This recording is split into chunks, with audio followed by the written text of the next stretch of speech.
आखिरकार मणिपुर में मोदी सरकार राष्ट्रपति शासन लागू कर दी है, तो वहीं राष्ट्रपति शासन क्यों लगाई? तो वहीं एन बीरेंद्र सिंह भी हैं कि इस्तीफा दे दिए, जिनका इस्तीफा का मांग विपक्ष काफी दिन से कर रहा था। लेकिन जैसे ही सरकार हाथ से जाने का खतरा मणिपुर में मंडराने लगा, वैसा ही मोदी सरकार तुरंत इस्तीफा ली और झट से राष्ट्रपति शासन लगा दी, ताकि मणिपुर में बीजेपी का किरकिरी ना हो। आइए पूरी खबर समझाएंगे, बताएंगे। वीडियो को अंत तक देखिएगा, तभी समझ पाएंगे। नमस्कार, मेरा नाम विश्वजीत कुमार और आप देख रहे हैं वाक फॉर इंडिया न्यूज। जातीय संघर्ष जो मणिपुर में दो समुदायों के बीच, मैतई और कुकी समुदायों के बीच जो जातीय संघर्ष जो मणिपुर में छिड़ा हुआ था, जिसमें न जाने कितने लोग अपने जान गंवा दिए। वो मैतई के तरफ मैतई समुदाय के लोग भी जान गंवाए और कुकी समुदाय के लोग भी जान गंवाए। यहाँ तक कि काफ़ी सुरक्षा कर्मी भी मारे गए मणिपुर में, वो भी अपना जान गंवाए। लेकिन जिस तरह से खबर आ रहा है मणिपुर से कि आपका मणिपुर में काफ़ी दिन से विपक्ष वहाँ एन बीरेंद्र सिंह का इस्तीफा मांग रहा था। आए दिन राहुल गांधी भी इस मामला को संसद में उठा रहे थे और मोदी जी से बोल रहे थे कि एन बीरेंद्र सिंह का इस्तीफा लीजिए। और वहाँ क्योंकि वहाँ जो विधायक हैं वो काफ़ी नाराज चल रहे थे एन बीरेंद्र सिंह से। लेकिन मोदी सरकार को 21 महीने बाद मोदी सरकार क्यों इस्तीफा ली? दरअसल बहुत ऐसे जो बीजेपी के विधायक थे जो एन बीरेंद्र सिंह से नाराज चल रहे थे, और 10 जो कुकीज विधायक थे, वो जब से ये जातीय संघर्ष शुरू हुआ आपका मणिपुर में 2023 से, तभी से वो एन बीरेंद्र सिंह से कटे कटे रह रहे थे।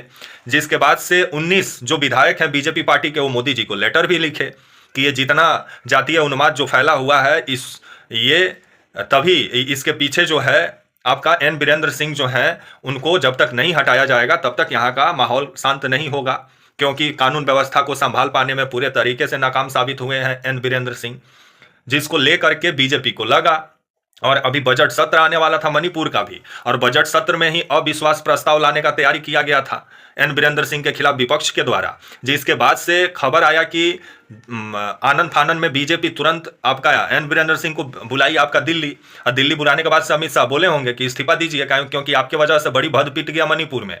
और इस्तीफा लेने के बाद से तुरंत राष्ट्रपति शासन लगा दिया गया, ताकि जो विधायक बीजेपी का खेला करने वाले थे वो खेला नहीं कर पाए, और बीजेपी का जो किरकिरी होने वाला था मणिपुर में, उस किरकिरी से भी बीजेपी बच गई। तो वहीं आने वाले समय में राष्ट्रपति शासन कब तक लागू रहता है मणिपुर में, देखने वाली बात होगी। क्योंकि कभी आपको तो चुनाव कराना ही पड़ेगा मणिपुर में, तो आने वाले समय में कब तक चुनाव बीजेपी कराती है, क्योंकि मोदी सरकार कब तक वहां चुनाव कराती है, देखने वाली बात होगी।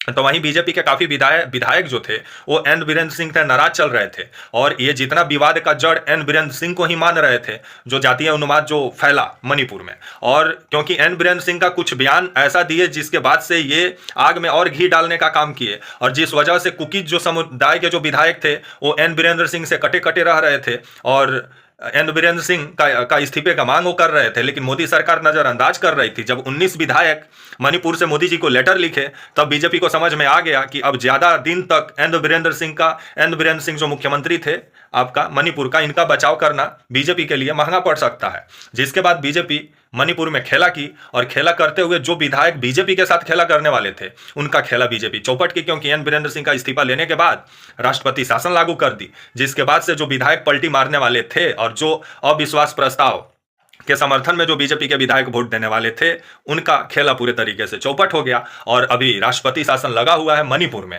आए दिन मोदी जी बोलते हैं कि मणिपुर का काफी विकास हुआ है पूर्व उत्तर राज्यों का, और मणिपुर का तो एम भी मोदी जी नहीं बोलते हैं आजकल पार्लियामेंट में, लेकिन पूर्व उत्तर राज्यों का बेहतर विकास की बात करते हैं। तो इतना ना मणिपुर का विकास हुआ कि जो 21 महीने से राज्य जल रहा था, और मुख्यमंत्री को हटाने का मांग विपक्ष काफी समय से कर रहा था। अगर उस समय अगर बीजेपी मान गई रहती, एन बीरेंद्र सिंह को हटा दी रहती, इनके जगह पे कोई दूसरे को मुख्यमंत्री अगर मणिपुर का बनाती, तो जो वहां ये जातीय उन्माद जो फैला, जो मैतई कुकी समुदाय के बीच, जहां काफी तादाद में मैतई समुदाय के लोग भी मारे गए, कुकी समुदाय के लोग भी मारे गए, यहां तक कि सुरक्षा कर्मी भी वहां पे मारे गए मणिपुर में,